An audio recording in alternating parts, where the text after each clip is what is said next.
Po shoh se po të pëlqen D'Antuono. O po, e dashur Miriam, kam frikë se po. Ai burr është jashtëzakonisht simpatik dhe kur më bëri një masazh të lehtë në këmbë, duk më përkëdlur pulpën, ndjeva një ndjesi të mrekullueshme. Tha William, ndërsa shtun karosën e invalidit drejt fundit të korridorit të institutit, Alda Merini, ku askush nuk mund t'i dëgjonte. Çfarë lloj ndjesi? Pyeti vajza në karrocë, duke vështruar pa shprehje murin e bardhë përballë saj. Si të zbresësh me shpejtësi nga një kodër e pjerrët, adrenalina nisi të vlonte nëpër damarët e mi, duke më duruar një val euforie, dhe ndjeva atë për të cilën ju gratë. Flisni gjithmonë, ato të famshmet flutura në stomak.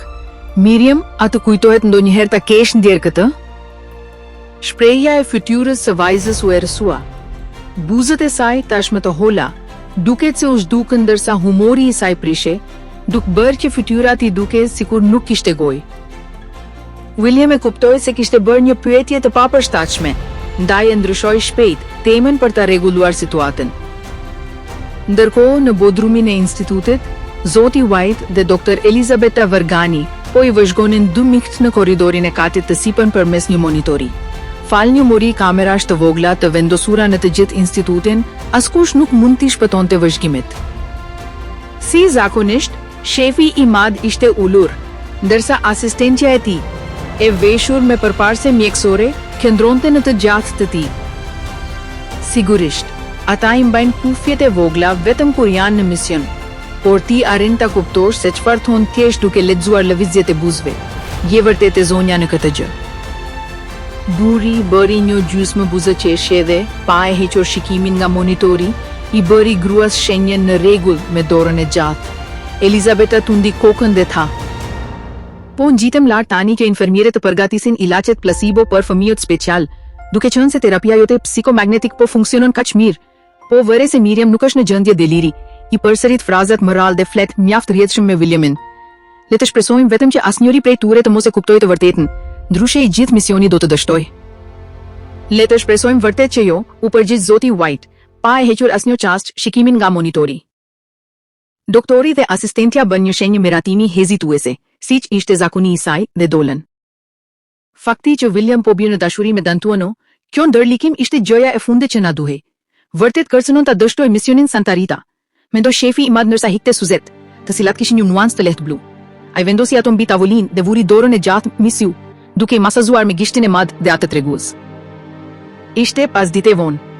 Eliza dhe Santiago ndodheshin jashtë në hapësirën e vogël të hapur, duke pirë duhan. Pra Mattia më tha se performanca e tij në The Singer ishte një sukses i madh. Gruaja e re hodhi sut nga qeli gri dhe nga tymi që dilte nga goxha e saj, duke vëzhguar teksa brenda pak sekondash shkrihej në një re të vet me hiri sipër saj. Ajo shikoi cigaren në dorë dhe fru mbi të, duke bërë që Maja të ndizej më fort. Mori një tjetër thithje dhe u përgjigj.